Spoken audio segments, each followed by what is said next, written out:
E aí pessoal, tudo bom? Easy Nobre, Daily Vlog sem edição, sem firula, sem porra nenhuma.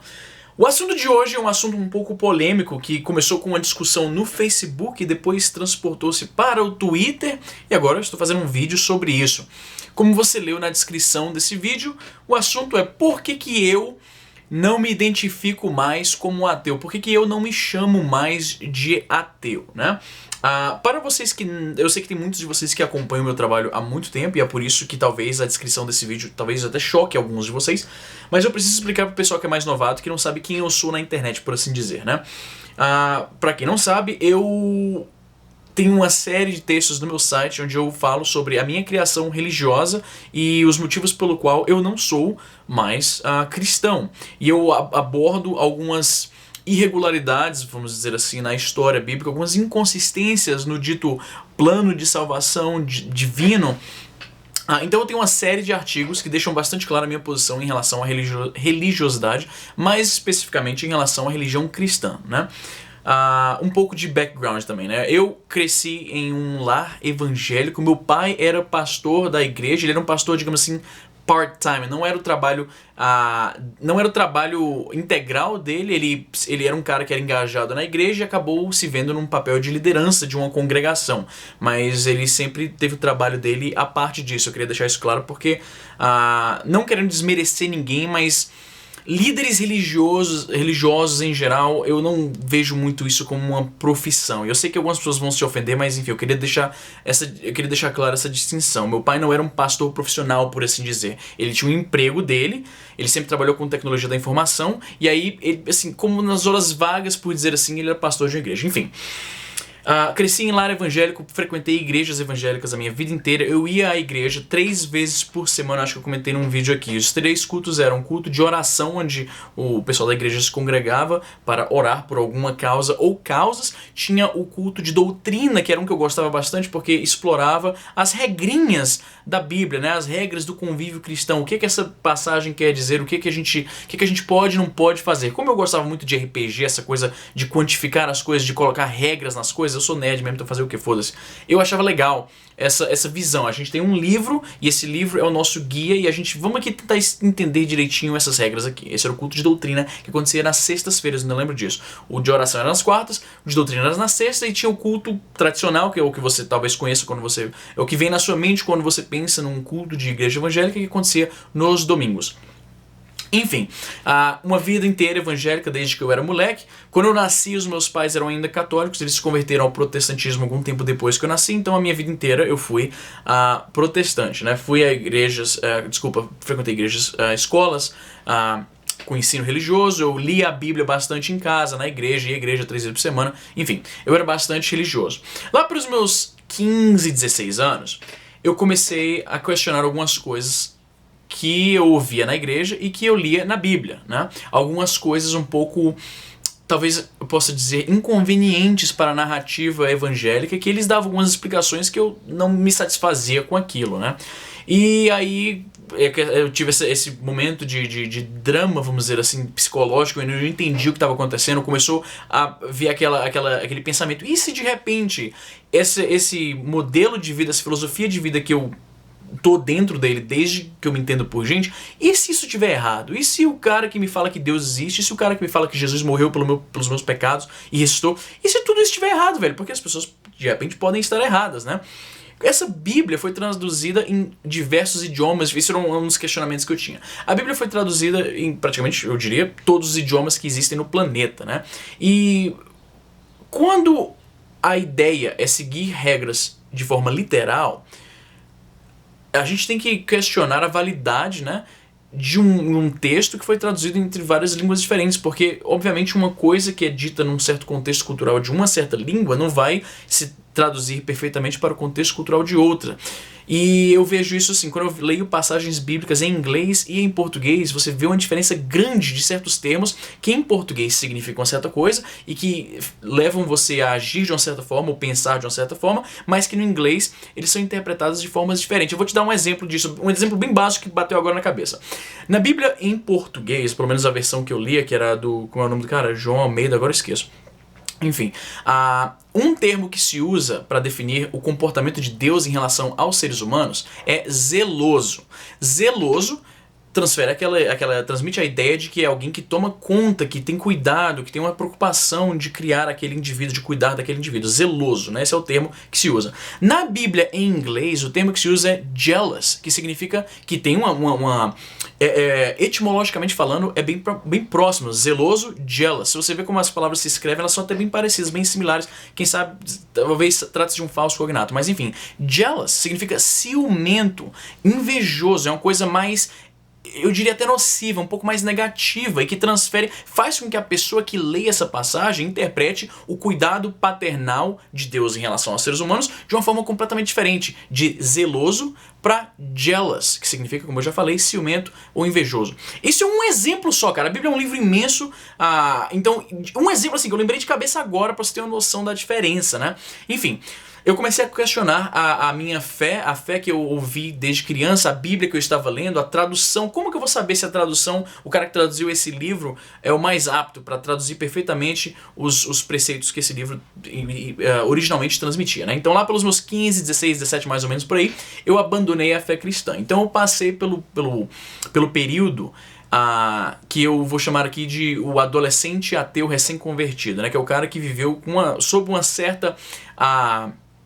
qual que é o termo, né? Uma certa opressão religiosa, assim, não era horrível, meu lar não era terrível, não é assim, mas tinha certas coisas, a forma como a gente via o mundo, a forma como eu ouvia dos meus pais, esse fulano aí vai pro inferno porque isso, aquilo, outro, ou uma coisa que eu ouvi muito quando eu era mais novo, né? Os católicos, por exemplo, existe uma certa rivalidade espiritual, vamos dizer assim, entre evangélicos e católicos. Os evangélicos acusam os católicos, por exemplo, de idolatria, porque eles têm as imagens, eles têm os quadros, as esculturas e tal, e alguns protestantes acusam isso de idolatria, que é um pecado condenável pela Bíblia. Então, eu ouvi esse certo tipo de coisa, né? Então, isso forma muito a forma como você vê o mundo, como você vê a si mesmo. E houve aquela dissonância cognitiva de, por um lado, aquela base religiosa que eu cresci sendo jogado pra mim, era muito firme, né? Porque foi o que você conheceu a vida inteira. E de repente você está pensando por si próprio e chegando à assustadora conclusão de que talvez tudo que você ouviu na sua vida está errado. Que foi assustador por um tempo. E aí eu superei isso, e aí eu tive essa fase, como eu falei, que eu acho que todo mundo tem, de ateu adolescente recém-convertido revoltado, né? Porque eu estava me revoltando contra a programação que eu recebi, revoltando contra tudo que, tipo, você ser criado de um certo modelo, como é que se diz? Um modelo ideológico, vamos dizer assim. E de repente você se convence que aquele modelo ideológico está errado, é completamente natural que você sinta uma revolta contra aquilo. Você dá uma sensação de que te enganaram para começo de conversa, uma sensação de que você estava fazendo uma coisa totalmente para nada, né? Então teve esse período. E muitos dos textos que eu escrevi em relação à minha experiência com cristianismo e fé e religiosidade transmitem bastante esse tom de revolta, assim, tem que levar em consideração que o meu site é, em primeiro lugar, tentando fazer piadas. Eu não vou nem chamar humorístico, porque eu acho que isso é super valorizar o que eu faço. É um site que tenta fazer piadinhas. Eu sou um cara que faz piada com tudo, então com esse meu processo de desconversão do cristianismo, eu também fiz umas certas piadas, eu encarnei um certo personagem afetado, eu diria, sai com um tom um pouco raivoso. Algumas pessoas até me acusaram disso, eu reconheço isso hoje, né? Então, o que acontece, né? Com o passar dos anos, quando eu era moleque, ateu era um termo que você nem ouvia tanto. Inclusive, quando eu ouvia em poucas situações em que alguém era acusado de ser ateu, era uma coisa certamente pesada, soava quase como um palavrão, até porque, como eu falei, o meu contexto era o contexto evangélico, e dentro desse contexto, chamar alguém de ateu é quase igual a você chamar alguém de desviado. Para você que não tem essa bagagem da cultura evangélica, desviado disse daquelas pessoas que eram da fé cristã e abandonaram por qualquer motivo, caíram em pecado, é uma expressão que geralmente eles usam, né? E você vira um pária social. Então, o termo desviado ou ateu era ainda mais pesado ainda. Todo subgrupo tem os seus vocabulários, né? Enfim. Então, era muito raro você ouvir falar de pessoas que abertamente diziam: eu não tenho religião, eu não acredito em Deus, ou eu questiono abertamente as coisas que você lê na sua Bíblia, que você considera tão sagrada e tão inquestionável, né? Atualmente, e é estranho pra mim, assim, eu dizer uma coisa dessa, porque foi o tipo de coisa que eu ouvi muito de religiosos quando eu discutia, quando eu tinha todo esse tempo pra discutir com religiosos na internet. Eles falavam, mas essa modinha de ateus, a modinha de ateus, e existe um certo fundo de verdade nisso. Por causa da internet, nessa essa situação contemporânea que você pode entrar você vai no seu computador e você vai, não importa qual seja o seu interesse, você vai encontrar pessoas que se interessam pela mesma coisa. E naturalmente essas pessoas vão começar a orbitar ao redor da mesma comunidade, elas vão se congregar, né, para usar o termo até ironicamente nesse contexto. Então, o que acontece na verdade não é que ateus estão mais. O ateísmo é mais popular hoje em dia. Talvez não seja bem isso. Talvez o que acontece é que os ateus, que por definição são pessoas um pouco individualistas e que não se juntam muito a movimentos, né? Porque a base do ateísmo é basicamente você estar abandonando a sua participação, pelo menos no meu caso, de um movimento organizado, no caso da religião. Então os ateus têm essa característica, em geral, de questionar um pouco as coisas, ser um pouco muito crítico, talvez muito cínico. Então é natural que eles tenham uma certa aversão a participar de grupos organizados, né? Mas com o advento da internet, né, redes sociais especialmente, os ateus acabaram se encontrando e se juntam e formam grupos e tal, e debatem e tudo mais. Para bem ou para mal, isso acontece hoje em dia. E é isso que causou a minha postura atual de não me rotular como ateu.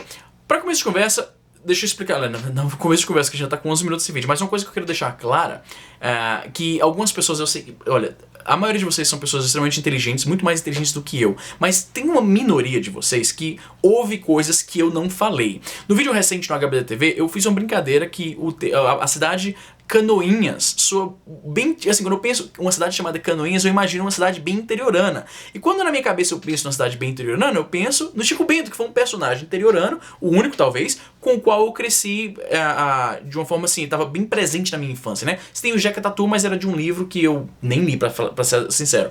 Chico Bento é a imagem do caipira, da pessoa que mora no interior, quando eu penso nisso, né? Então eu fiz uma brincadeira, Canoinhas, se Chico Bento existisse, ele moraria aí. Teve gente, você pode ver no vídeo passado, que ficou revoltadíssimo, achou que eu tava menosprezando a cidade. Um cara insinuou que eu tinha falado que quem mora em Canoinhas é um capial trouxa, que não foi isso que eu falei, mas enfim. Por isso eu quero deixar claro. Eu não tô me convertendo ao cristianismo, eu sei que muitas pessoas talvez vão até pensar isso. Nossa, o Easy não é mais ateu, então ele é crente, agora voltou a ser crente. Não é isso. Eu continuo não acreditando em Deus ou em nenhuma divindade. Eu não acredito em nada que não forneça uma prova forte o suficiente para que aquilo seja verdade. Porque isso, eu acho, é uma metodologia que deveria se aplicar para tudo. Porque se eu vou questionar o meu amigo que me fala que ele é um viajante do tempo, se eu vou questionar o amigo que me fala que ele foi abduzido por ETs, porque pelo mesmo motivo não existem provas, é uma história muito extraordinária para acreditar simplesmente porque alguém está te falando, eu aplico essa mesma metodologia, esse mesmo método para alguém que me diz, olha, você não está vendo ele aqui, mas existe um ser superior que mora aí em algum lugar e ele criou tudo, ele mandou o filho dele, então eu simplesmente questiono as coisas. Eu estou aqui com The God Illusion, que eu acho que saiu no Brasil como A Deus, a Ilusão, do Richard Dawkins, um livro muito bacana. Embora o Richard Dawkins, hoje eu penso que ele é um dos caras que me faz... Ele tem aquele ateísmo um pouco arrogante, talvez um pouco confrontacional demais, não sei se isso é uma palavra que existe em português. Ele é muito... Ele me parece que ele prima mais pelo confronto do que a livre troca de ideias, né? Mas enfim, por que eu não me identifico mais como ateu? Como eu falei, nas redes sociais, os grupos de ateus organizados começam a ter um pouco mais de espaço, que leva as pessoas a crerem, de forma errônea talvez, que ateísmo agora é moda, surgiu só agora. Não é que surgiu só agora, porque agora é um pouco mais visível, porque eles podem se organizar. E a voz deles agora chega até você, o que talvez não era o caso antes. Grupos como a Atea, eu não sei como é que se pronuncia porque eu nunca ouvi pronunciado, talvez eles falem como sigla ATEA, ou talvez eles falem como Atea, esqueci até o que significa, mas é um grupo de Facebook, uma organização nacional de ateus, né? E eu noto neste grupo comportamentos que eu também apresentava e hoje eu não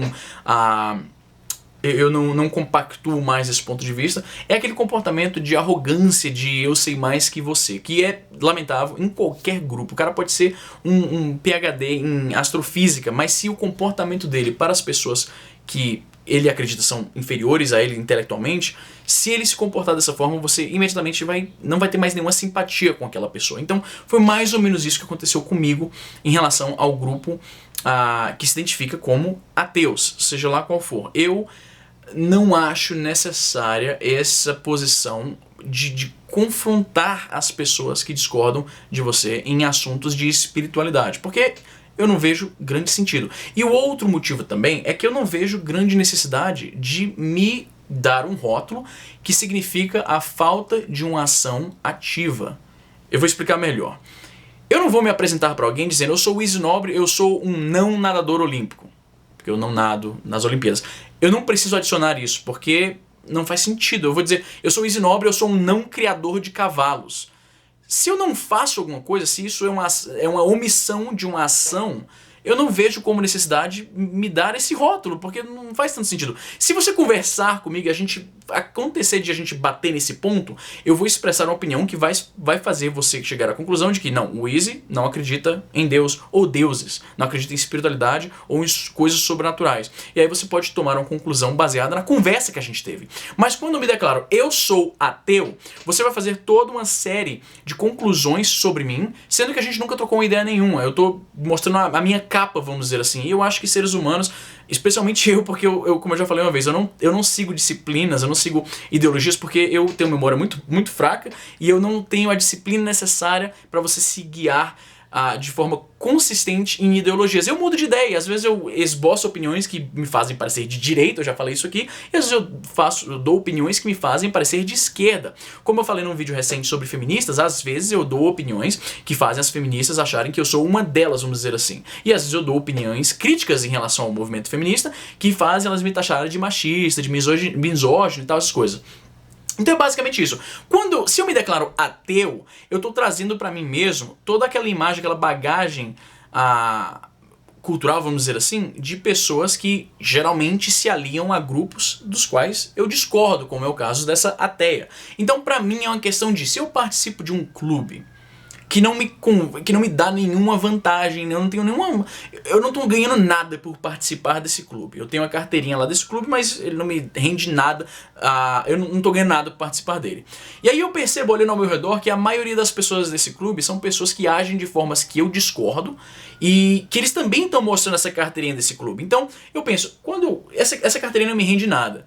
E quando eu a mostro para alguém, as pessoas, existem a chance delas me associarem com os outros otários que estão também usando essa carteirinha. Então para mim ter essa carteirinha ou não ter, dá no mesmo. Então eu não faço questão, esse é o ponto final. Eu não faço questão de me associar a um grupo que, primeiro, tem uma grande maioria de pessoas que se comportam de uma forma que eu discordo. E que não faz sentido me identificar pela ausência de uma ação. No caso, a ausência da ação de crer em alguma coisa. Eu não me declaro, eu sou um não acreditador de Papai Noel. Eu não digo que eu sou um não motoqueiro. Então você está entendendo o que eu quero dizer. Não faz sentido eu me identificar como a falta ou a ausência ou a omissão de alguma coisa. Então é isso. Se você quiser uma posição minha em relação a como eu penso em matérias de espiritualismo e religião e tal, a gente vai acabar conversando sobre isso e você vai poder talvez tecer uma opinião em relação a mim. Você vai falar, não, eu bati um papo com isso, ele falou isso, aquilo, outro, então eu acho que ele é ateu, eu acho que ele é agnóstico, eu acho que ele não tem religião. Isso me parece ser mais válido, porque aí você tá tendo uma opinião sobre mim baseado no que a gente conversou. Mas eu chegar e falar, tá aqui minha carteirinha, sou ateu, tome todas as conclusões que você quiser em relação a mim, é uma coisa que eu acho que não cabe mais pra mim. E no final das contas é o mesmo motivo pelo qual eu não digo que eu sou de direita, eu não digo que eu sou de esquerda, eu não sou eu discordo da etimologia, vamos dizer assim, do movimento feminista, por exemplo, porque eu acho que se a ideia...